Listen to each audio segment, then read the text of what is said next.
तो वहीं 13 जनवरी से शुरू हुए महाकुंभ को बसाने में महीनों का समय लगा था और महीनों की तैयारियों के बाद ही शानदार और भव्य तस्वीरें पूरी दुनिया को देखने मिली थी। महाकुंभ के समापन के बाद उस स्थान को मूल स्वरूप में बसाने के लिए अब एक बार फिर से 2 महीने का वक्त लग सकता है। देखिए।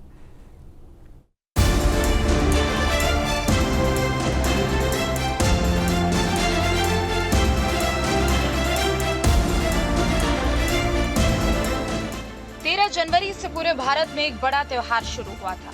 एक ऐसा त्योहार जिसकी तैयारियां भी महीनों पहले से ही शुरू हो गई थी। आप जिन तस्वीरों को देख रहे हैं, ये तस्वीरें महाकुंभ की सफलता के प्रमाण होने के साथ ही प्रशासन की मुस्तैदी की सफलता को भी दिखाते हैं। 45 दिनों तक चले इस कुंभ मेले को बसाने में प्रशासन और सरकार को महीनों का वक्त लगा था।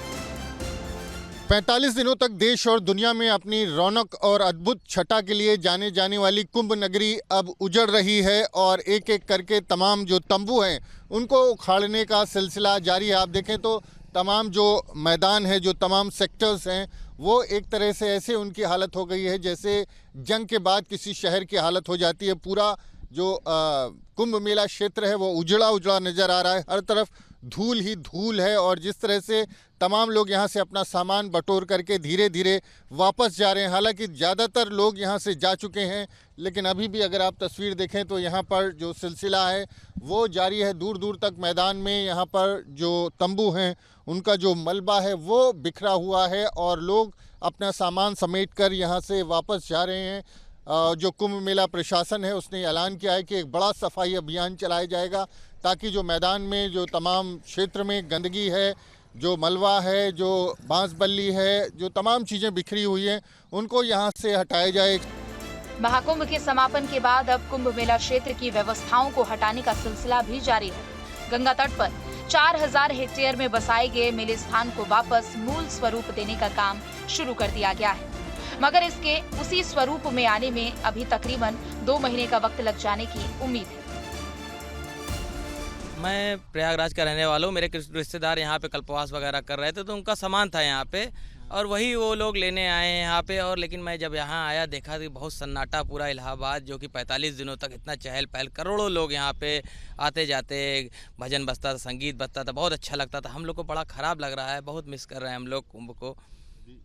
तो कुंभ को मिस कर रहे हैं। कुंभ जो होता है उसकी एक मियाद होती है और जो उसके ग्रह नक्षत्रों की चाल होती है उस हिसाब से कुंभ मेले का आयोजन होता है। तो कुंभ मेले का अब समापन हो चुका है, होली नज़दीक है, लेकिन उसके पहले आप देखें ये मेला क्षेत्र जो बसाया गया था महीनों में, इसको उजाड़ने में भी महीनों का समय लगेगा क्योंकि 30 पांटून के पुल हैं और 4000 हेक्टेयर में ये कुंभ मेला 25 सेक्टर में बसाया गया था और बड़ी व्यवस्थाएं की गई थी। सैकड़ों किलोमीटर लंबी ये चक्कर प्लेट जो आपको दिखाई दे रही है, इसकी सड़कें बनाई गई थी। 631 किलोमीटर लगभग चक्कर प्लेट की सड़कें थी। तमाम और व्यवस्थाएं की गई थी जो किसी आम नगर में होती है, लेकिन अब धीरे धीरे इनको यहाँ से हटाया जाएगा और उसको हटाने में अगर आप देखेंगे तो महीनों, कम से कम 2 महीने बाद यहाँ पर आपको तस्वीर जो है वो दिखाई देगी जब ये पूरा मलबा यहाँ से, ये पूरी जो व्यवस्थाएं हटा ली जाएंगी। तमाम जो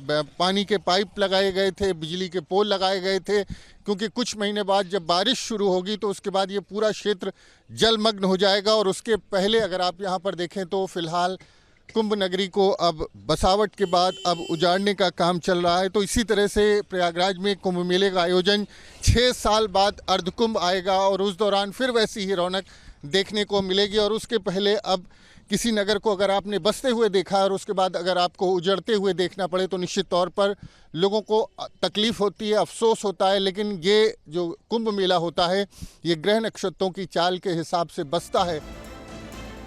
कुंभ मेले के समापन के बाद अब सरकार और प्रशासन के सामने बड़ी चुनौती है कुंभ मेले की बसावट को हटाना और हजारों एकड़ की फिर से साफ सफाई कराना, जिसके लिए प्रशासन की तरफ से लगातार प्रयास भी किए जा रहे हैं।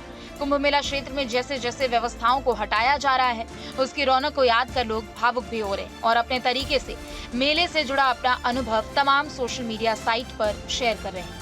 अपर मेला अधिकारी कुंभ विवेक चतुर्वेदी ने बताया कि कुंभ मेले से जुड़ी व्यवस्थाओं को हटाने का कार्य लगातार जारी है। महाशिवरात्रि का जो स्नान था ये मेले का औपचारिक समापन था। इसके बाद संस्थाएं तो बसंत पंचमी के बाद से ही जाने लगती हैं, कुछ कल माघी पूर्णिमा के बाद गईं और अब लगभग सभी संस्थाएं जा चुकी हैं लगभग और सबकी तेज़ी से उनका सत्यापन का कार्य भी हम लोगों ने कंप्लीट कर लिया है। अब धीरे धीरे उसका सभी जो कार्यदायी संस्थाएँ हैं जो वेंडर्स हैं वो उन सामान को डिसमेंटल कर रहे हैं और जल्दी से हम लोग इसको करा लेंगे, मुश्किल से 10 दिन में। इसके लिए अभियान वगैरह, सफाई अभियान? हाँ, सफाई अभियान निरंतर चल रहा है। जो जाती हैं संस्थाएं तो उनका जो सामान अनइंस्टॉल होता है वो तो अपना वेंडर्स ले जाते हैं। इसके अतिरिक्त कई जगह चीज़ें ऐसी हैं जिनको हटाया जाता है, तो वो निरंतर अभियान चल रहा है सेक्टर वाइज और उसको और तेज़ी ला रहे हैं और साफ़ सफाई का विशेष ध्यान रखा जा रहा है। व्यवस्थाओं को धीमे धीमे समेटा जा रहा है, लेकिन बीते पल आज भी लोगों को भावुक कर रहे हैं और करे भी क्यों ना। 60 करोड़ से ज्यादा लोग की शिरकत करने वाला ये शायद दुनिया का पहला ऐसा मेला होगा जहां इतनी बड़ी संख्या में श्रद्धालुओं ने शिरकत की। Team news team. तो वहीं महाकुंभ की भव्य तस्वीर न सिर्फ भारत ने बल्कि पूरी दुनिया ने देख ली। आस्था के साथ ही इस संगम में साइंस को भी तवज्जो दी गई। तो कुछ बाबा ऐसे भी रहे जिन्होंने प्रसाद में लोगों को पान की मिठास दी और यही मिठास लोगों के जीवन को भी सफल बना रही है। देखिए।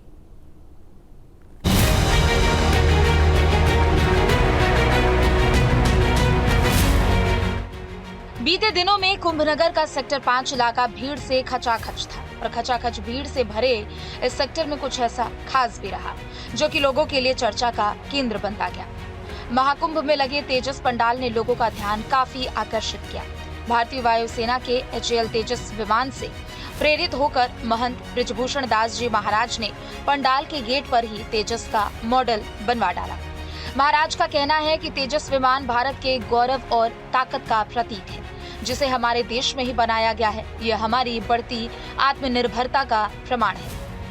तेजस विमान है और तेजस विमान हमारे राष्ट्र का, हमारे देश के लिए मान अभिमान का वो है, प्रतीक है।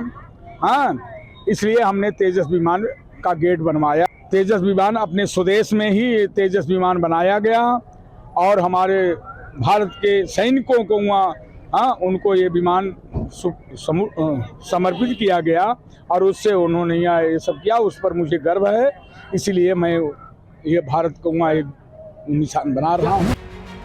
मठ के एक आचार्य के मुताबिक इस डिजाइन का मकसद युवा पीढ़ी को प्रेरित करना है। उद्देश्य ये जा रहा है कि हमारे भारत के युवा भाईजन आगे बढ़ें और अच्छे कार्यों में लगें ताकि और भी हमारे भारत का जो है भविष्य गौरवान्वित हो। महाकुंभ में पहुंचे श्रद्धालुओं ने इस पंडाल के साथ तस्वीरें खिंचवाकर अपनी यादों को संजोने का काम किया, जिससे आस्था के इस धार्मिक आयोजन की खूबसूरती और बढ़ती चली गई। तेजस पंडाल न केवल श्रद्धालुओं के लिए आकर्षण का केंद्र रहा, बल्कि ये भारत की संस्कृति और विकास की कहानी भी कहता रहा। तो हमने देखा ये तेजस जो है बहुत अच्छा बना हुआ है। रामानंदाचार्य जी का मठ शिविर है और बहुत ही सुंदर, बहुत ही प्यारा और भारत का शायद पहला परमाणु जो है हवाई जहाज है, इसलिए जो मुझे बहुत ही अच्छा लगा। हम आए थे माघ मेला घूमने, तो यहाँ हमने आया तो हमने ये तेजस का एक पंडाल देखा और यहाँ खड़े होकर हमने फोटो खिंचाया। ये हमें बहुत अच्छा लगा। महाकुंभ की सड़कों पर टहलते हुए लोगों को सिर्फ तेजस जैसे पंडाल ही नहीं बल्कि कई ऐसे बाबा भी मिले जो उन्हें अपनी ओर आकर्षित करते रहे।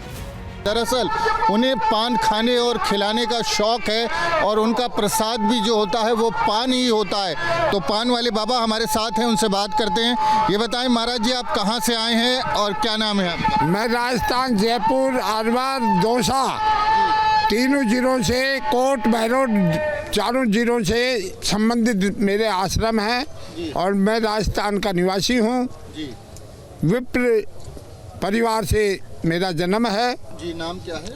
महंत गिरधारी दास, ब्रैकेट में पान वाले बाबा, लीलाधारी बाबा के नाम से मैं राजस्थान में जाने जाता हूँ। ब्रैकेट जो आपने बताया, ब्रैकेट में पान वाले बाबा, तो ये ब्रैकेट कहाँ से आ गया? कब से ये आपको ब्रैकेट वाला पान वाला शौक जाग गया और आप पान खाने लगे और लोगों को खिलाने लगे?